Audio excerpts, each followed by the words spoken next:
اج کل سب نالوں زیادہ جو خطرے دے اندر نسل ہے نا نوجوان نسل ہے۔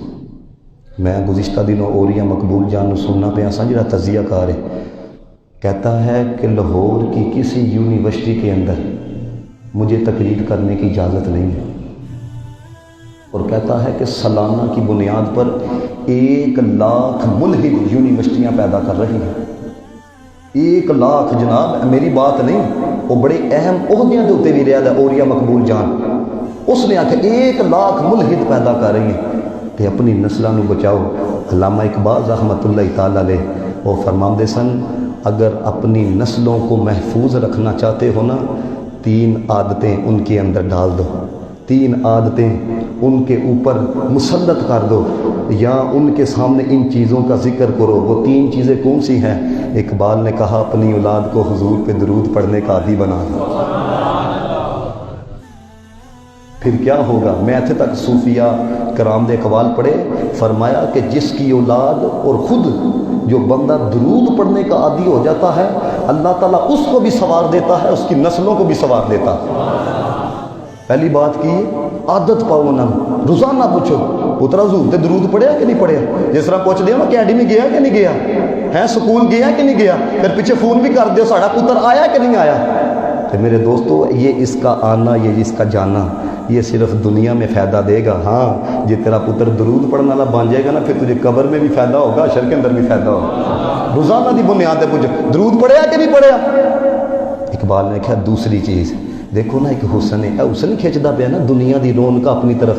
اقبال نے آخیا اپنے بچوں کے آگے حضور کے حسن کے تذکرے چھیڑ، انہیں بتا عرب شریف دے سونے چن ورگا پیدا کوئی صاحب جمال نہیں ہو سکتا، بلکہ سارے زمانے دے شاعراں دا ایڈا سونا خیال نہیں ہو سکتا، سونے دا ثانی اس جہان اندر کوئی مائی دا لال نہیں ہو سکتا، وے حامد سونے دی مثال تے ایک پاسے پیدا دوسرا بلال نہیں ہو سکتا۔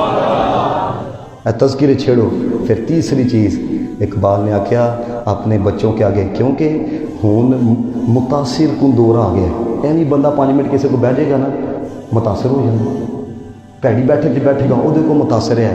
اقبال نے آکھیا اپنے بچوں کے سامنے حضور کی سیرت کا ذکر کر، جب تو ذکر کرے گا اسے پتہ چلے گا کہ یار رسول اللہ صلی اللہ علیہ وسلم کا در گزر کرنا کیسا تھا، مصطفیٰ علیہ السلام کا معاف کرنا کیسا تھا، مصطفیٰ کریم صلی اللہ علیہ وسلم کا دوسروں کی مدد آنا، دوسروں کی مدد کرنا یہ کیسا تھا۔